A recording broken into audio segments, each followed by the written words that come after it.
Last week, we were able to best Wervin, coach of the Long Island Landers, with our Adam Sandler and his chillingly bad jokes leading the way for a clean and glorious 3-0 victory.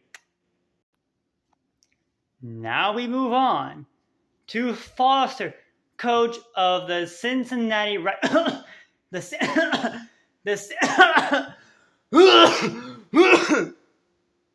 Sorry, his team resembles the Cincinnati Bengals so much that I can't say the full name. Let me try that again.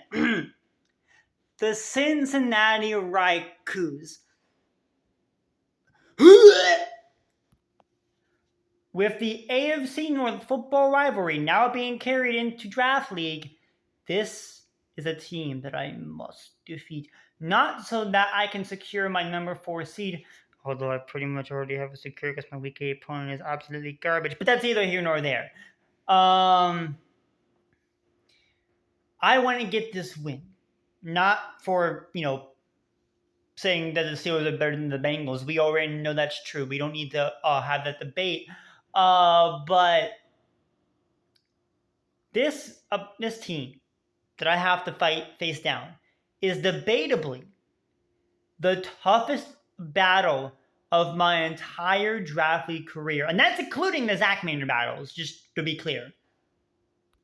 This team not only has 3 paradoxes on it in Roaring Moon, Iron Moth, and Iron Hands, but it also has Landorus Therian. It even has Manaphy, Dragonite, and Diancie.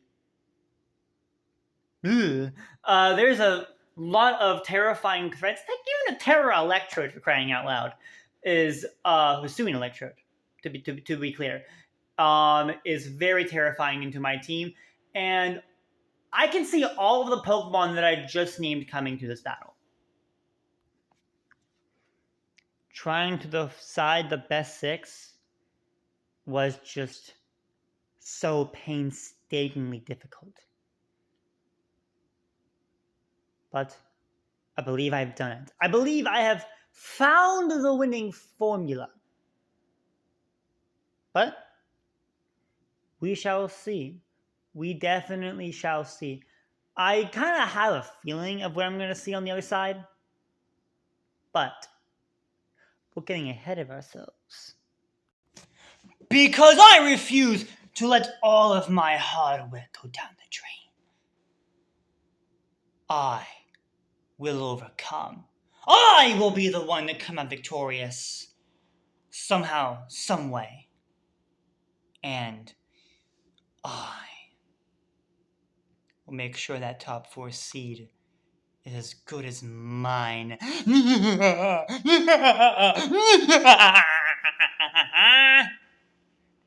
So, Fouster, you evildoer, you dare take the Cincinnati name? And you put chili on spaghetti. So, for this heinous crime you have committed, you, just like everybody else, will know that Greetings, Pokefans! Zack Attack here, and today we are back with another week in the ODL Week 7 up in this household. And, well, we now face our toughest challenge, not just in the ODL, but maybe just in general overall, our toughest opponent yet, Fouster, coach of the Cincinnati Raikous. And honestly, I'm scared out of my freaking cracking mind. This guy has got such an insane draft, and he doesn't even have a son with his Roaring Moon. What? Yeah, the Sun team in this league is Dog Press, which King had, and he left the league, and Dog Press took over, and has not been utilizing that team correctly. She's lost every single game, and it's been horrendous. Hasn't even brought the Gouging Fire. Like, what are you doing? But that's either here nor there. I I will admit, this team that I have to face down is terrifying, and I don't want to have to play against it. But guess what? F it, we ball. So, and speaking of balling, I had to cook a little bit to beat this team. Holy mother! You should have seen the mocks. My front office deranged my soul with just like the smallest prep. I'm not even gonna say what he cooked up. You guys can. You know what? I will let you all know in a post-game interview when I start doing an interview with the coach again. I will let all of you know.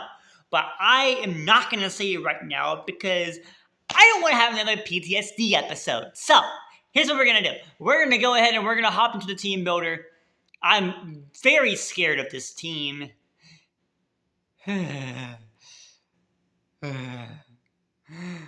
Oh my god.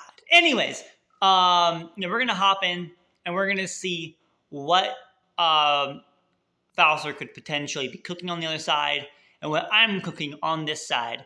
Let's go ahead and get into it. And we're back with another team builder. So here's what we're gonna do. So our first Pokemon we're bringing this week is likely going to be our designated lead. Unless for some odd reason this guy has been cooked up that I'm not expecting, but I don't expect that. So our designated lead Pokemon this week is none other than Galarian Slowking. He's holding an Icy Rock as is tradition, our Adam Sandler over here, with Regen, with Chilly Reception, Psychic, Ice Beam, and Sludge Wave. Now, originally, I was trying to cook with Future Sight, but when that wasn't working, I decided to switch over to Psychic. Ice Beam is there for like the Roaring Moon and the Landorus Therian and Electrode before Terra. I do expect Electrode to be Terra Fairy, so a good mid-ground is Sludge Wave. That way it's going to be super effective regardless. And also, this thing can do big damage to the Iron Moth because it's psychic over here in this household. The issue I have with Glowking is that I need to keep this thing alive, and we're running max 8 HP and max Fizz Death. The issue here is that I don't have enough. This team is very offensively physical, outside of like the Iron Moth and the Manaphy and the Assuming Electrode. And those are like 3 Pokemon I'm expecting. I can also see Diane's coming in this battle. So like the only physical mons are really like Landorus, Iron Hands and Roaring Moon. Iron Hands and Roaring Moon especially. I could switch it to Spadef. I don't really want to though, because if he does lead the Iron Hands, then EQ is killing me if I'm not defense invested. So, and also my other Pokemon that I'm bringing can handle the special attackers. I need to keep this Glowking alive for as long as conceivably possible. If there's a part in the game where I literally have to send it in and switch it back out immediately just for regen, I will do that.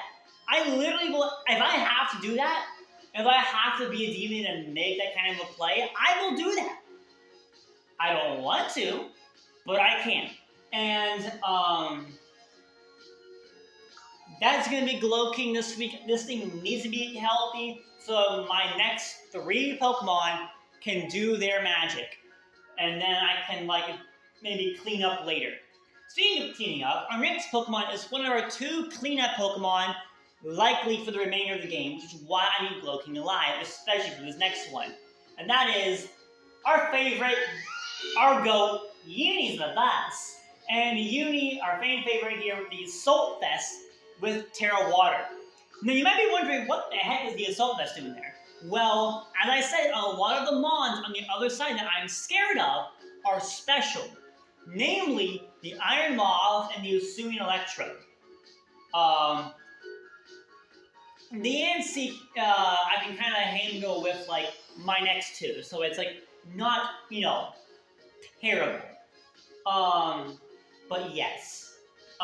Uni is here to mainly deal with Iron Moth and Manaphy potentially, as well as Diancie after Terra, and potentially Iron Hands if it's not AV. And speaking of, if it is AV, I also have this moveset here. Thunderbolt, Hurricane, Terra Blast, and Weather Ball. Weather Ball is for Roaring Moon, as well as for Electrode pre-Terra. And there's also, with both absorbs, I'm making myself immune to Terra, to Electrode's electric attacks. But post-Terra, Grass moves and Terra Fairy, Terra Blast are still going to cause you some problems. But with the Assault Vest, it won't be as bad. Hurricane is there to do big chip to Roaring Moon and Iron Hands. Terra Blast, Terra Water is there for Iron Moth and the Diancie, and also the Landorus. And the Landorus can also be hit by an ice type of Weather Ball, as well as the Roaring Moon. So Unia's got the coverage that she needs. It's a matter of, can I get her into the right situation where she can take care of the rest? That's all I really care about, is can she do what she needs to do. Next up, we have Mr. Freeze, also with an Assault Vest. And Kyurem here is running Ice Beam, Freeze Strike, Earth Power, and Flash Cannon. The normal de facto Kyurem Assault Vest set. And the reason why we're running this set is because, well, one, it was the Diancie, so why would I need to run a Dragon move? And also, Roaring Moon's already weak to Ice. It's not going to terrestrialize. It can't. So, the double Ice coverage is there. Freeze Strike is there for the Manaphy, obviously. Flash Cannon is there for the Terra Fairy Electrode and Diancie. Earth Power is there for the Iron Moth and the Iron Hands. So, we definitely have coverage. Definitely have coverage. And it's not like the team is, lacking in that department. But there's a lot of heavy offensive hitters, so some bulk on this team is definitely necessary. And Kyurem provides some of that with the snow boost and snow defense boost and the Assault Vest. Speaking of snow, we have our final snow sweeper, and that is Land, our Alolan Sandslash, coming back for another week. He's rocking the Focus Sash this time around, with Ice Spinner, Iron Head, Earthquake, and Agility. You might be wondering, Zack Attack, what the heck are you cooking? Well, it's snow. I have max speed Jolly. I'm running Adamant, but if he was Jolly, max speed would be a 502, whereas Adamant is a 438. I mean, wondering, well, that's good, right? Because then you have speed Roaring Moon and Iron Moth. Not if they're speed booster. So if they're speed booster, we need agility. And if we do, and that way we can outspeed them. And then we can do big damage with Adamant physical moves like Ice Spinner, Iron Head, and Earthquake. And that way we can outspeed every single one of them and do big damage in the process. And after the snow is gone, I still have an agility boost. I'm outspeeding everything. There's nothing you can do. So, yeah, there's that. And with snow defense boost, I'm getting a hit from Roaring Moon. So it's like a win-win here. And with the Focus Sash, assuming Lana doesn't come, because if Lana doesn't come, there's not going to be the threat of rocks. And Lana shouldn't come. I got so much ice coverage on this team. So it's like, it's kind of pointless to bring it. I mean, it could be like a Focus Sash or a Yachi Berry, but I personally don't see it coming. It could though, it could. If it does come, well, we got all this coverage for it. So it's like, we'll be fine.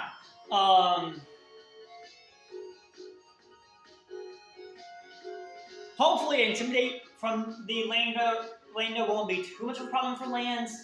I was considering clearing Link for that exact reason. But again, always has ice coverage on the team. So like, no, we ball. But we'll see what happens. And our next Pokemon, our second cleanup mon potentially is Rabambi. Princess is back with the focus hazard as well, but we're not running webs this time around. Maybe wondering, what is he cooking? This. Quiver Dance, Psychic Moonblast, and an Energy Ball. You might be wondering, what the heck are you cooking? Well, something I didn't mention on both of my cleanup mods, they are running just enough speed investment to outspeed Roaring Moon, assuming it's not Speed Booster. It could very well be Attack Booster. And if it is, Rabambi can clean house, because it can go in on the Roaring Moon, get off a Quiver, live the Acrobatics, kill the Moonblast, and then get Big Chip onto the incoming Iron Moth with a Psychic, and then Uni can come in and clean house. Which is a very good way to, do that, if need be. Or if I bring it on Mana Fee, I can get a Quiver off, nuke it with 2 Energy Balls, and then we just go to freaking fracking town. Because Mana Fee will likely hit me, but if it doesn't hit me with a lowering voice, Shield Dust prevents me from getting confused.